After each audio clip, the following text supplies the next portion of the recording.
Shalom, bienvenido a Hazak Ve'ematz, esfuérzate y sé valiente, donde enseñamos raíces hebreas, cómo incorporar la Torá en nuestras vidas y conocer más a nuestro Creador por medio de las Escrituras. Mi nombre es Iván Martínez, bienvenido.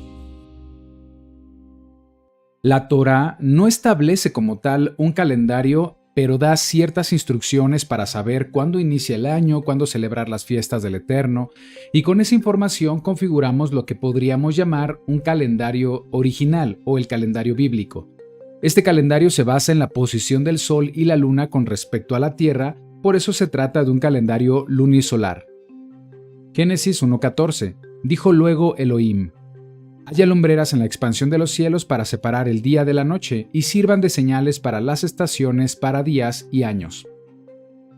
En el video anterior conocimos que hay dos calendarios que cumplen con este requisito de que sean lunisolares. Tenemos el calendario de Hillel II o el calendario rabínico y por otro lado el calendario caraíta. El calendario de Hillel II es el más utilizado ya que es promovido por el judaísmo rabínico actual y muchas congregaciones mesiánicas o de raíces hebreas lo usan para saber cuándo celebrar las fiestas. Lejos de lo que muchos piensan, es un calendario que actualmente no se basa en la observación de los astros, sino en el cálculo matemático de hace 1600 años aproximadamente. Esto significa que es un calendario fijo porque se le da más peso a lo que está programado. Por otro lado, el calendario caraíta es un calendario que, si bien usa cálculos actualizados para dar mayor precisión a las fechas, también se basa en la observación de las señales bíblicas para determinar el inicio del año, el comienzo de los meses, el cálculo de las fechas de las fiestas. El calendario caraíta es de hecho el calendario que más se apega a las instrucciones de la Torá y es el más parecido al calendario que guardó Yeshua en el primer siglo. A pesar de lo que muchos piensan, Yeshua nunca guardó el calendario de Hillel II o el calendario rabínico. El calendario de Hillel del judaísmo rabínico no es el calendario original. Este se implementó a partir del siglo IV y es el resultado de siglos de cambios y ajustes que se han hecho, ya sea por necesidad o por tradición. Y mientras exploremos este tema, quiero que tengas en mente el siguiente principio de la Torá que es muy importante cuando estudiamos las raíces hebreas de las Escrituras. Deuteronomio 4:2. No añadiréis a la palabra que yo os mando, ni disminuiréis de ella, para que guardéis los mandamientos de Adonai vuestro Elohim que yo os ordeno.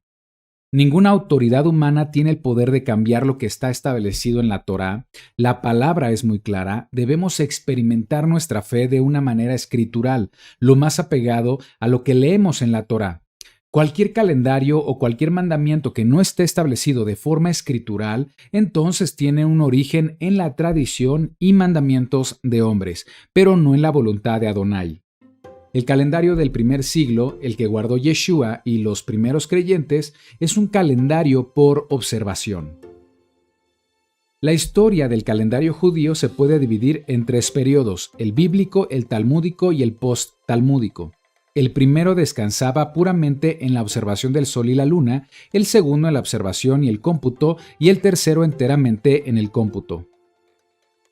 El calendario hebreo ha pasado por tres etapas. La etapa bíblica es cuando se respetaban las instrucciones de la Torá y se trató de un calendario basado en la observación. Luego tenemos su etapa de transición, donde se combinan los métodos de observación y el cálculo por otro lado.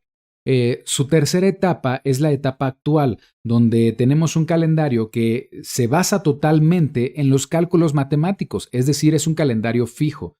Si regresamos al calendario bíblico, el calendario de la Torá, este se basó en señales muy sencillas. Equinoccio de primavera, que anuncia que un ciclo anual solar se ha cumplido. La observación de la espiga de cebada, la cual debe estar lista para las ofrendas de las fiestas de Abib. Y el avistamiento de la luna nueva creciente que marcaría el primer día del mes. Podemos ver que existe el siguiente patrón.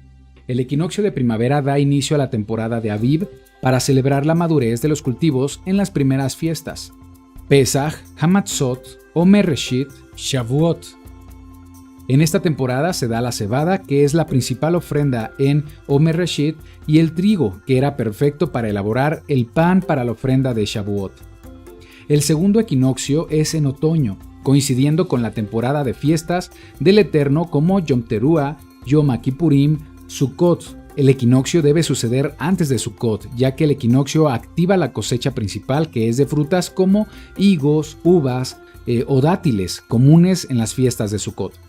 Esto nos enseña que las fiestas dependen de la agricultura y la agricultura depende de las estaciones del año solar. Por eso dice la Biblia que debe caer en sus tiempos. Levítico 23:4. Estas son las fiestas solemnes de Adonai, las convocaciones santas, a las cuales convocaréis en sus tiempos. En cuanto al inicio de los meses, el indicador más importante en el calendario hebreo original es el avistamiento de la luna nueva creciente. Salmos 104:19. Hizo la luna para los Moadim, fiestas o citas. También hay algo importante que debemos entender sobre el calendario original, y es que la luna no solo determina el inicio de los meses, también cuántos días va a durar el mes. La luna pasa de un estado oculto, la luna oscura, y se va llenando de luz conforme pasan los días hasta volverse a ocultar y eventualmente vuelve a aparecer. Este es el ciclo lunar que establece la duración de los meses en el calendario hebreo y dura aproximadamente 29 días y medio. Si consideramos que un mes necesita contar con días completos, entonces hay meses que terminan en 29 días y otros meses que terminan en 30 días. Entonces la luna permanece oculta entre 1 y 3 días. Esto quiere decir que en la antigüedad no se podía anticipar con precisión cuándo realmente se vería la luna renovada, por lo que era necesario la observación de testigos de diferentes lugares que llegaban ante el Sanedrín a testificar sobre el avistamiento de la luna. El tribunal del templo, que actuaba como juez y autoridad en el judaísmo del primer siglo, se le llamó Sanedrín, compuesto por varios jueces que formaban una asamblea o consejo en Jerusalén, y era la autoridad máxima que determinaba las cuestiones del calendario, entre otros temas de la vida judía. Cuando llegaba el día 30 de cada mes, el Sanedrín interrogaba a los testigos que afirmaron ver la luna renovada. Si se validaban los testimonios, ese día se declaraba el primer día del mes, y el mes anterior estaría completado con 29 días. Si la luna no fue observada en ese día, entonces el Sanedrín declaraba que ese día termina el mes con 30 días y el siguiente día se consideraba el inicio del siguiente mes. Entonces la luna no solo determina el inicio del mes, sino cuántos días va a durar un mes. Un mismo mes puede durar 29 días en este año y el siguiente año puede durar 30 días. En el calendario original todo depende de la luna. Ahora, con el paso del tiempo, los días de los meses fueron fijados, ignorando la señal importante de la luna nueva. En el calendario judío actual ya están determinados qué meses van a durar 30 y qué meses van a durar 29 días. Eso quiere decir que están iniciando los meses de forma incorrecta, lo que a su vez afecta las fechas en las que se celebran las fiestas del Eterno. Muchas veces se está celebrando un Rosh Hodesh con una luna completamente oscura. Pues esta es la razón. El calendario de Hillel no resultó ser tan preciso con el tema del avistamiento de la luna renovada. Este año, el calendario de Hillel II estableció el inicio de Aviv el 1 de abril, cuando la luna renovada se mostró el 2 de abril. Pesaj, en el calendario de Hillel, se celebró el 15 de abril, pero la fecha correcta, según la Torá, fue el 16 de abril, un día después. Y esta diferencia entre el calendario de Hillel y la verdad bíblica ha sido muy frecuente a lo largo de la historia. A veces las diferencias son de un día, pero en otras fiestas o en otras ocasiones la diferencia es mayor. Por ejemplo, en el calendario de Hillel se celebrará Shavuot el día 5 de junio, mientras que por las reglas de la Torá debería celebrarse el 12 de junio. Así que veamos la evidencia histórica de estas modificaciones al calendario original. Los meses con número fijo de días. En el calendario original, el de la Torá, los meses pueden durar a veces 29 y a veces 30 días, dependiendo de la luna. Sin embargo, ¿has notado que los meses desde Adar hasta Elul en el calendario judío actual, todos esos meses tienen un número fijo de días? No es casualidad, es porque actualmente no se basan en la luna nueva para determinar el inicio de los meses, como lo enseña la Torá. La historia determina que en algún momento los meses se establecieron con un número fijo de días y esto es cambiar la voluntad del Eterno.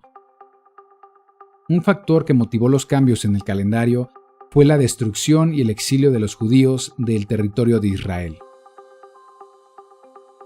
El templo fue destruido en el año 70 por Roma y el Sanedrín fue expulsado de Jerusalén y posteriormente se estableció en Yavné. En esa época y en ese lugar, en Yavné, se consolidó el canon hebreo de las Escrituras. 2 siglos después fue donde se escribió la Mishnah, que es la tradición oral o mandamientos de hombres, y prácticamente fue donde realmente dio inicio el judaísmo rabínico que hoy conocemos.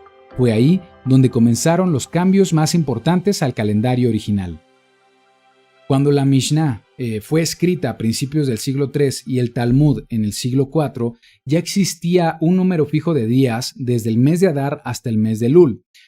Esto permitió otras modificaciones al calendario que vamos a ir explicando. Muchos de estos cálculos fueron para cambiar a conveniencia las fechas y no para cumplir de mejor manera el mandato de la Torá. Rosh Hashanah 20b. Shmuel dijo: puedo arreglar el calendario para toda la diáspora sin testigos. Shmuel era experto en el movimiento de los cuerpos celestes y en los principios que rigen los años bisiestos y los días adicionales que se agregan a los meses. El rabino Shmuel de Nejardea, esto es en Babilonia, brindó los principios del calendario calculado para llegar a ser más independientes de los testigos y del Sanedrín. Sus cálculos matemáticos influyeron mucho en el posterior calendario de Hillel II. Ahora, los cálculos matemáticos para el calendario son válidos solo si nos ayudan a darle mayor precisión a las fechas, solo si nos ayudan a cumplir con los mandamientos del Eterno y no lo contrario. En este caso, los cálculos matemáticos alteraron el calendario y como en ese tiempo aún se requería de testigos, se recurrió a la manipulación y la intimidación para dar un reporte falso. Talmud Rosh Hashanah 20a. El tribunal puede intimidar a los testigos a través de un examen riguroso y confuso para que den un testimonio inadmisible sobre la luna nueva que se vio a su debido tiempo, el día 30 del mes. Esto es para que la corte pueda agregarle un día extra y la luna nueva será santificada con el día siguiente al día 30. Esta es la evidencia de un reporte falso en el avistamiento de la luna nueva para fijar el inicio del mes. Rosh Hashanah 20a. Tengan en cuenta que todos los días del rabino Yohanan nos enseñaría que los testigos pueden sentirse intimidados para dar testimonio sobre la luna nueva, que era no vista a su debido tiempo. Esto se hizo para que el nuevo mes pueda ser santificado temprano, ya el día 30. Aunque los testigos no vieron la luna, puedan decir, la vimos. Este arreglo que implica un falso testimonio sobre la luna no fue un evento de una sola ocasión, sino que se volvió una regla rabínica para el calendario, ya que tú mismo puedes comprobar que el inicio de los meses en el calendario de Hillel casi nunca coincide con el avistamiento de la luna renovada o luna nueva creciente. Añadieron que Yom Kippurim no debe caer ni antes ni después de Shabbat. Si tú sigues el calendario de Hillel, es decir, el calendario judío para celebrar las fiestas del Eterno, te pregunto, ¿alguna vez has notado que Yom Teruah nunca llega a caer ni en miércoles, viernes ni domingos, tomando en cuenta que los días inician desde la tarde del día anterior? Asimismo, ¿has notado que Yom Kippurim, el día de la expiación, nunca llega a caer un día antes o un día después de Shabbat? Puedes comprobarlo, nunca sucede y no es por casualidad. Esto es evidencia de que hubo un arreglo en el calendario que no está en la Torá. En el calendario regido por el sol para los años y la luna para los meses, estas fiestas deberían caer en cualquier día de la semana. Por ejemplo, en el calendario caraíta, las fiestas como Yom Teruah y Yom Kippurim pueden caer en cualquier día de la semana como lo han registrado a lo largo de los años, ya que se basan en la Torá para determinar estas fechas. Sin embargo, aproximadamente entre los años 300 y 305 por parte del judaísmo rabínico, se introdujo una nueva regla en el calendario para evitar que Yom Kippurim o día de la expiación no cayera cerca de Shabbat. Para que el día de la expiación no cayera cerca de Shabbat, el miércoles y el domingo quedaron prohibidos para Yom Teruah y posteriormente también el viernes para evitar que el séptimo día de Sukkot no cayera en Shabbat. y en el caso de Yom Kippur quedó prohibido el viernes y el domingo por ser consecutivos a Shabbat. Esta prohibición no es de la Torá, no es voluntad del Eterno, sin embargo muchos ministerios de raíces hebreas siguen sujetos a estas reglas. Se le llama a estas alteraciones reglas de aplazamiento de Rosh Hashanah, puedes investigarlo. Regla 2. Tishre, Rosh Hashanah, no puede comenzar un miércoles, viernes o domingo. Después de los otros cálculos, si Rosh Hashanah fuera a caer en miércoles, viernes o domingo, se pospone para el día siguiente. Por lo tanto, Rosh Hashanah solo puede ocurrir los lunes, martes, jueves o sábado. Esta añadidura aún está en el calendario de Hillel, y este año será muy evidente el ajuste que hicieron. Según la Torá, Yom Teruah debe caer en la séptima luna nueva creciente del año. Esta luna nueva marca Yom Teruah para el miércoles 28 de septiembre, comenzando desde la tarde anterior. Sin embargo, es un día prohibido para el sistema rabínico. En el calendario judío rabínico, esta fecha la celebrarán el 26 de septiembre. Sin una luna que observar, la luna nueva aparecerá 2 días después. Todos los ministerios de raíces hebreas que celebren Yom Teruah el 26 de septiembre están en una fecha incorrecta, no están llegando a la cita correcta con el Eterno. Es decir, estarán adelantándose por 2 días. Una diferencia de 2 días afectará a las siguientes fiestas. Por ejemplo, Yom Kippurim, según el calendario de la Torá, debe celebrarse el día 7 de octubre, que será un viernes, un día antes de Shabbat, un día prohibido por la tradición. Según la voluntad de los rabinos, esta celebración será el 5 de octubre. Todos los ministerios que celebren Yom Kippurim o Día de la Expiación el 5 de octubre, como lo registra el calendario judío rabínico, estarán celebrando un día incorrecto, sujetos a la tradición rabínica, pero no sujetos a la voluntad del Eterno para este año. Con el paso del tiempo se fueron añadiendo más prohibiciones sobre los días de celebración, como los siguientes. Estos son los días en los que los días festivos no pueden caer. Rosh Hashanah no debe caer en domingo, miércoles o viernes. Yom Kippur no debe caer en domingo, martes o viernes. Purim no en Shabbat, lunes o miércoles. Pesach no en lunes, miércoles o viernes. Shavuot y Hoshana Rabbah no en los martes, jueves o Shabbat. Hanukkah no el martes. Todos estos ajustes requieren un sistema calculado que permita fijar el calendario a futuro, manipular los días, y son cambios que aún persisten en el calendario de Hillel II. La tradición de agregar un día festivo. ¿Has notado que en el calendario del judaísmo rabínico hay fiestas que deben celebrarse 2 días seguidos? Inicialmente esto fue para resolver una necesidad, por causa de que los mensajeros no podían llegar a tiempo por la duración del viaje. Se obligó a las comunidades fuera de Judea a guardar un día extra en las fiestas del Eterno. Esto para asegurarse que no estaban quebrantando algún día festivo por desconocimiento de cuándo exactamente se habían santificado, cuándo se había santificado el mes. Entonces se añade un día a las celebraciones de Pesach, Shavuot y Sukkot. Rosh Hashanah 21a. Los sabios instruyeron que se deben observar 2 días en Nisan, Pesach, como un decreto rabínico debido a Tishri, porque si observan Pesach por un solo día, vendrán a observar Sukkot por un día también, y esto no se les permite hacerlo. Esta añadidura al calendario originalmente tuvo la intención de resolver el problema de la distancia con las comunidades de la diáspora. En caso de que el reporte del avistamiento de la luna llegara tarde, celebraban 2 días de fiesta para garantizar que se cumplía con el mandamiento. Sin embargo, este ajuste no está en la Torá, y el hecho de que el día de hoy esta tradición perdure es evidencia de que todos los cambios que se hicieron al calendario también se fijaron por tradición.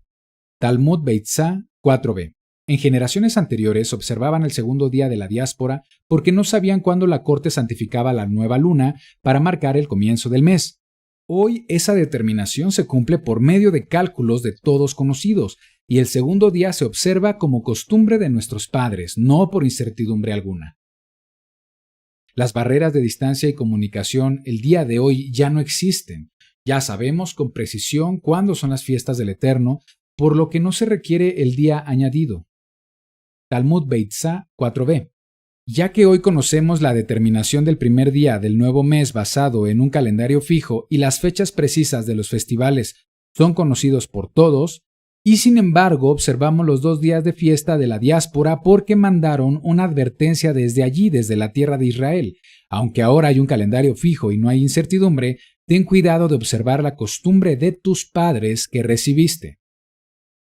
Podemos ver que, aunque ya no era necesario añadir un día de fiesta, se instruyó como una tradición de los padres y es algo que perdura hasta nuestros días en el calendario judío rabínico. Todos los cambios que vemos aún persisten como tradición, pero no se encuentran en la Torá. El inicio del año nuevo. En el calendario judío actual se sitúa el inicio del año en Rosh Hashanah, que significa cabeza de año. Es una fiesta que en la Torá se llama Yom Teruah. Yom Teruah cae en el 7º mes según el calendario original. Sin embargo, para el calendario judío de Hillel, Yom Teruah es el primer día del año, ¿sí? Celebra la renovación del año, por eso le llaman cabeza de año, Rosh Hashanah. Sin embargo, la Biblia es muy clara al respecto. El verdadero año nuevo bíblico es en el mes de Aviv, en el que se celebran Pesaj y panes sin levadura. Éxodo 12:2. Este mes os será principio de los meses, para vosotros será este el primero de los meses del año. Aquí en hebreo hay 3 términos que debemos explicar. Dice principio de meses, en hebreo es Rosh Hodeshim, que se traduce como cabeza de los meses. También dice primero de los meses, en hebreo Rishon Hu Lechem, para ustedes será el primero. También dice Lehadshe Hashanah, para renovación del año. Y este mes es el mes de Aviv. Para la Torá es el primero de los meses y cuando se renueva el año. Esta es una declaración muy clara, es la instrucción por parte de la Torá y no hay otro lugar en la Torá que diga lo contrario. También en Levítico 23 y Números 28 mencionan las fiestas y en ambos pasajes se describe a la celebración de Pesaj en el primer mes y a Yom Teruah en el 7º mes. Sin embargo, en el judaísmo se establecieron 4 fechas diferentes como nuevo año para diferentes funciones. Esto está en Mishnah Rosh Hashanah 1.1. Son 4 días en el año que sirven como año nuevo, cada uno con un propósito diferente. El primero de Nisan es el año nuevo para los reyes y el primero de Nisan es también el año nuevo por orden de las fiestas, pues determina cuál se considera la primera fiesta del año y cuál la última. El primero de Elul es el año nuevo para los diezmos de animales. El primero de Tishri es el año nuevo para contar los años, como se explicará en la Gemara. El primero de Shevat es el año nuevo para el árbol. Aquí el judaísmo rabínico establece 4 fechas diferentes como año nuevo para diferentes propósitos. Claramente esto no es algo que venga en la Torá. La Torá solo nos proporciona un solo inicio de año y esto es en Aviv. Calendario de Hillel 2.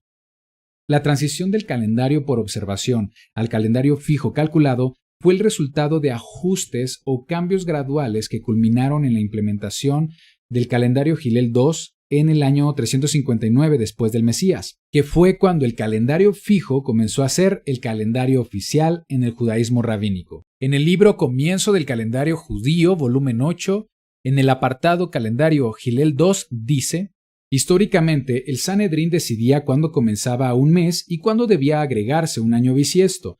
Algún tiempo después de la destrucción del segundo templo se estableció un calendario fijo. El calendario Hillel 2 es mencionado en el siguiente texto. Rabbi Abraham Bar Hillá en Sefer HaIvur, un libro del año 1123, dice que en el 992 Rabbi Hai Gaon afirmó que el calendario fue creado en la tierra de Israel bajo el liderazgo de Hillel II en el año 358 o 359.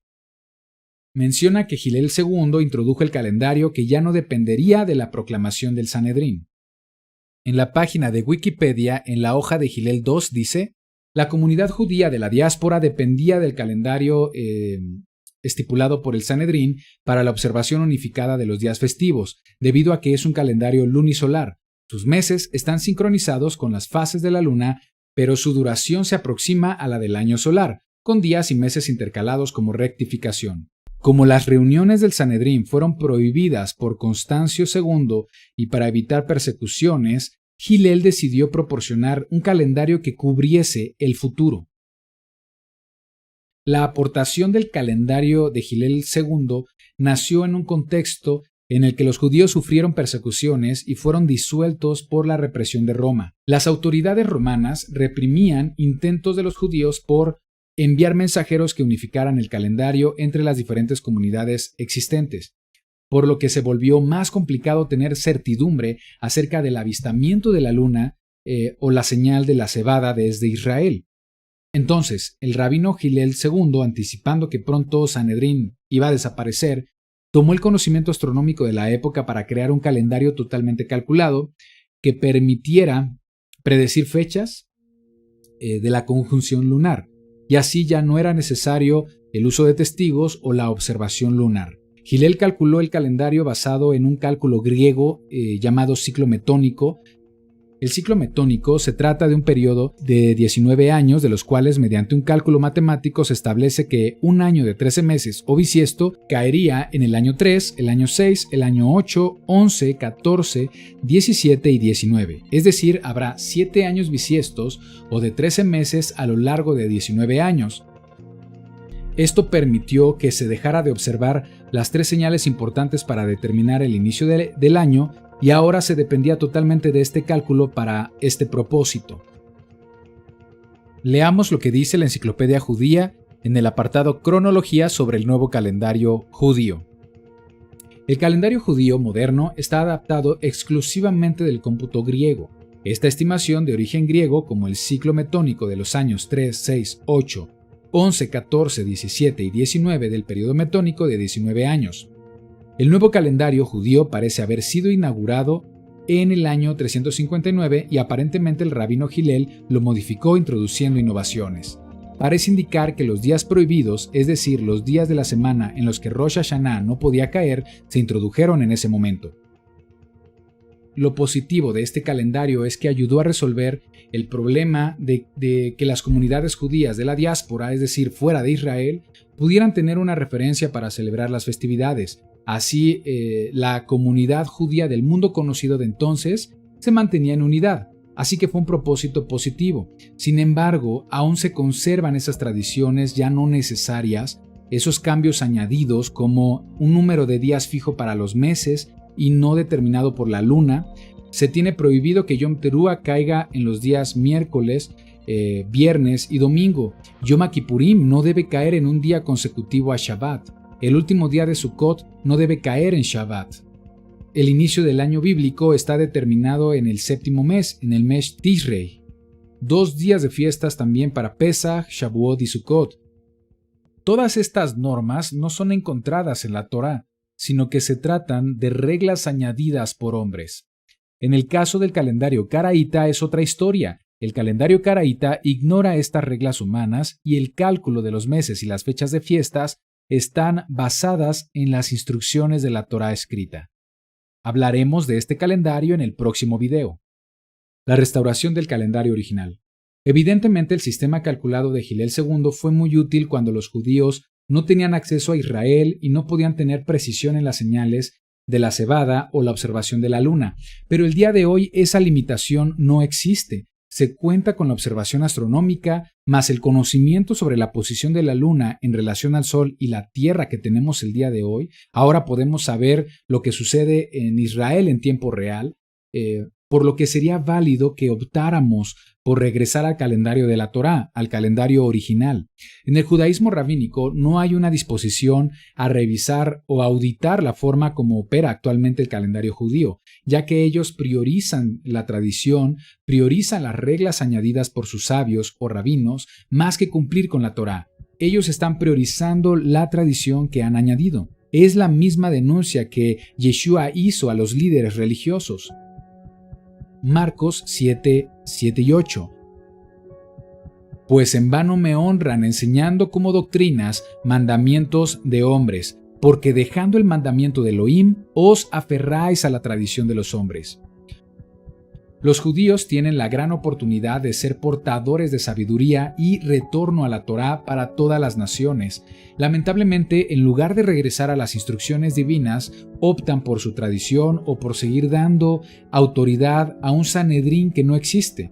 cuando la verdadera autoridad está en la Torá. Hoy tenemos la gran oportunidad de hacer teshuvá, retornar a la voluntad del Creador y quitar toda la levadura que ha sido añadida a las raíces hebreas de nuestra fe. Como creyentes del Eterno que aman su Torá, hoy podemos acercarnos a un conocimiento con el que no contábamos en otras épocas.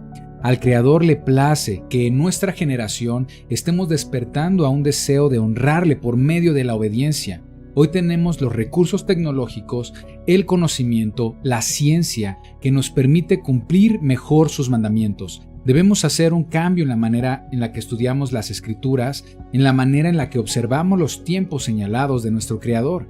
Así que sigamos motivados en continuar aprendiendo, debemos comprender cómo calcular las fechas de las fiestas del Eterno basándonos en las instrucciones de la Torá. Y eso es justo lo que vamos a hacer en el próximo video. Vamos a ver el tema de la restauración del calendario original.